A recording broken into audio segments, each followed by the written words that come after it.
this is why the sun will shine for 10 billion years and not 10 hours, okay? Because you have to make a neutrino in the first step. So it's very much a part of our universe, the fact that you have to make neutrinos. And in fact, one of the first experiments I did was a solar neutrino experiment where we actually measured these neutrinos from the sun. And this is a picture I took with an exposure time of 5 years. And this is the sun as seen in neutrinos rather than light. And I'll point out that the sun was below the horizon for half that exposure, and the neutrinos just go through the Earth without stopping. So, and in fact, in this room, there are about 10 billion solar neutrinos through every square centimeters. But I've calculated that maybe once or twice in your life, one will actually interact with your body quite harmlessly, I assure you.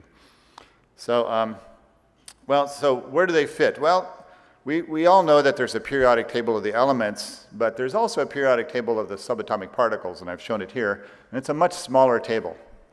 But while we understand the periods of the elements, we really have no understanding of why the subatomic particles come in periods. The U and D stand for up and down quarks, and you'll see a nu E, that's a symbol for a neutrino, an electron type, and then the electron. And then the next column has C and S quarks, followed by nu, mu, and muon, and T and B quarks, followed by nu tau and tauons. And the final column is the so-called exchange particles, and then the famous Higgs particle up in the upper right. So we don't understand why they're in this pattern. I would point out that many things come in threes, but we don't understand why neutrinos come in threes. So this is your one slide on particle theory.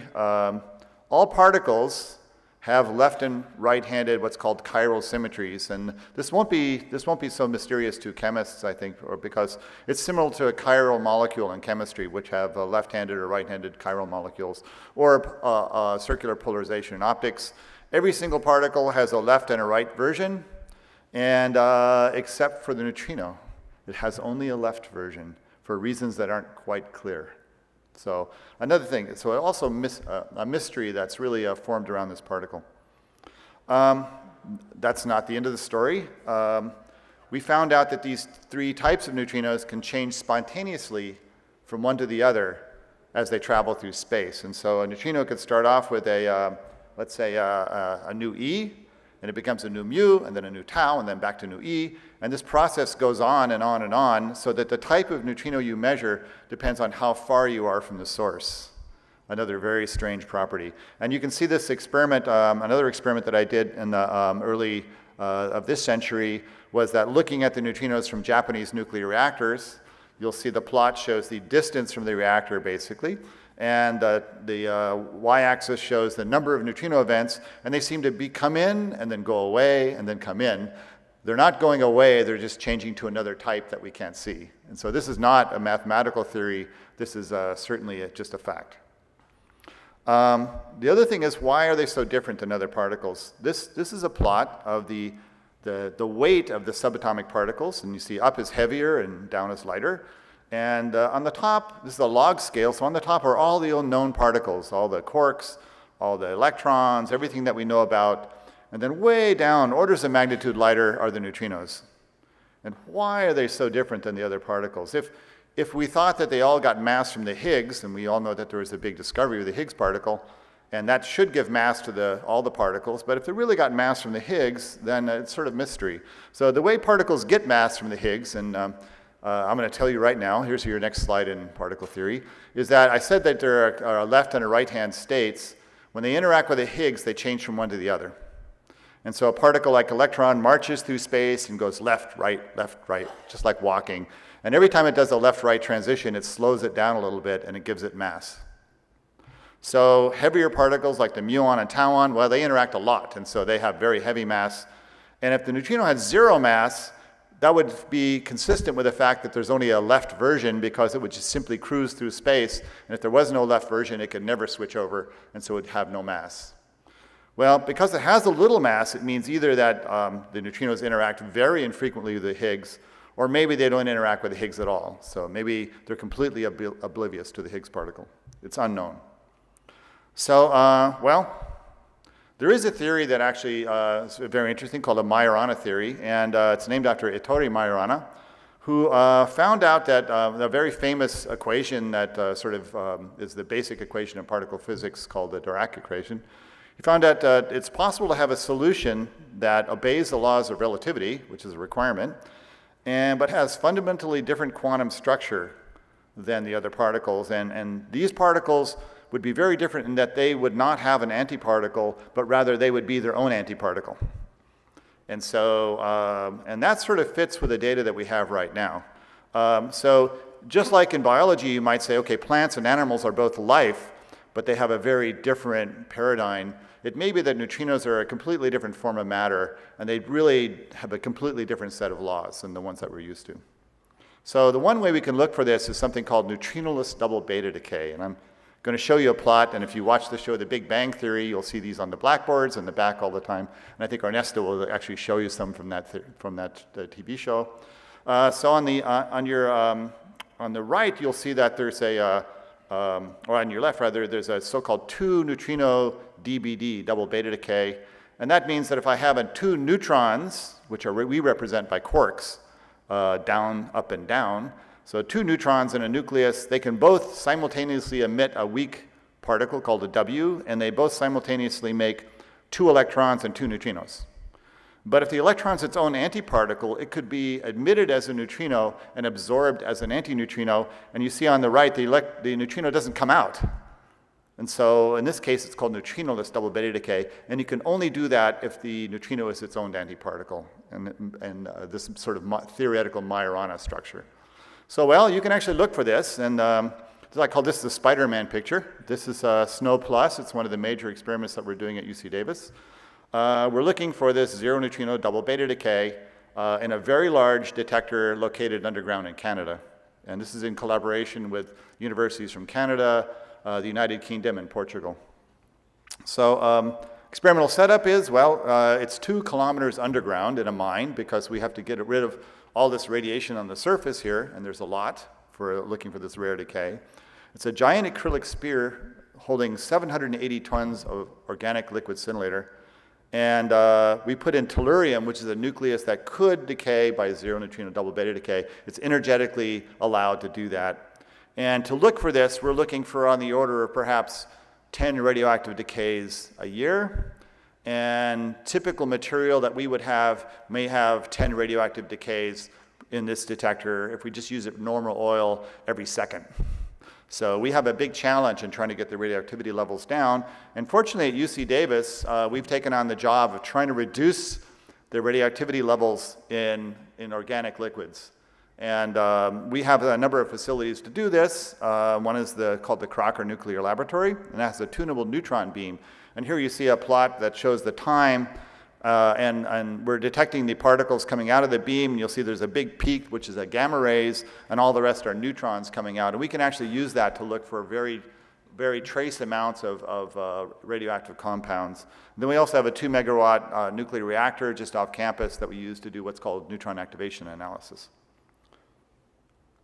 One thing that we're trying, which is really, I'm doing a lot of talking, a lot of talking with the chemists and even a lot of talking with people in our food science, is trying to purify organic liquids. And things like, it turns out that trying to remove these lead, uranium, thorium from, say, oil, turns out to be quite a difficult problem, and no one's ever successfully done it. But there are analogies in the food industry, for instance, with purifying sunflower seed oil.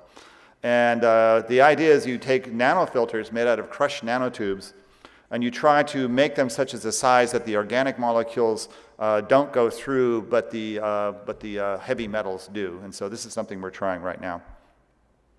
Okay, so a different, slightly different topic. Neutrinos also have an impact on our universe in that there's something called an R process, the rapid process, an exploding supernova. It's an exploding star. And it's thought to have produced all the heavy elements here on Earth.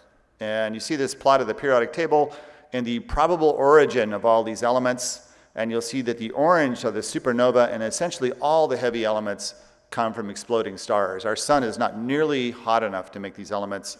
And yes, our sun's a recycled star.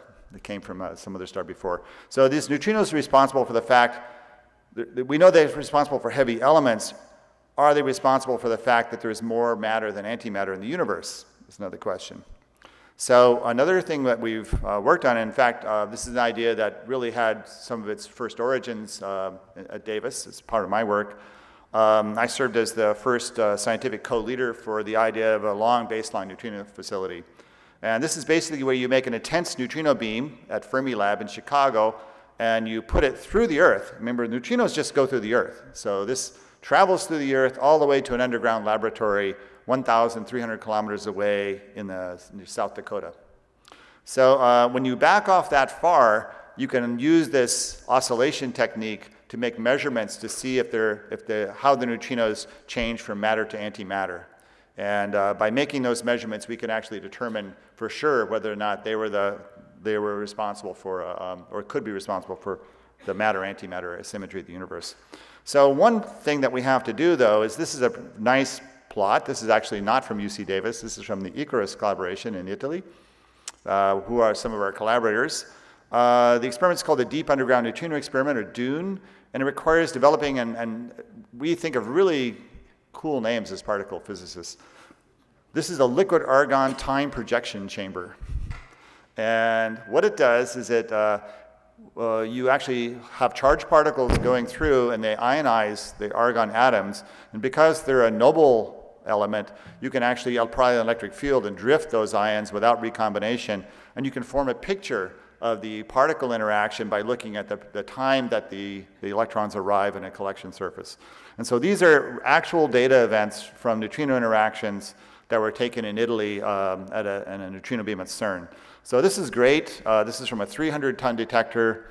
To do this experiment, we need one that's 40,000 tons. So we have a little work to do. You can see where we are right now. And we've actually got to develop detectors on the order of 20 to 40,000 tons of these liquid argon time projection chambers.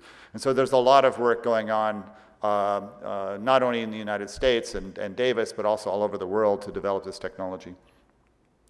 And this just shows you, I want to point out that of this DUNE collaboration, Brazil is actually a founding member of the DUNE collaboration. And you can see there, right as of today, it had 769 collaborators from all around the globe. Slightly less than half US institutions, about 1/3 international, but that's growing pretty fast. And we expect when this project is built that the majority of the collaboration will actually be from outside the US. So this is actually the highest priority for the neutrino physics community for the next 20 years. Okay, so what are we doing? Well, again, thinking of great names, we have something called the Cryogenic Apparatus for precision tests of the argon interactions with neutrinos, or CAPTAIN.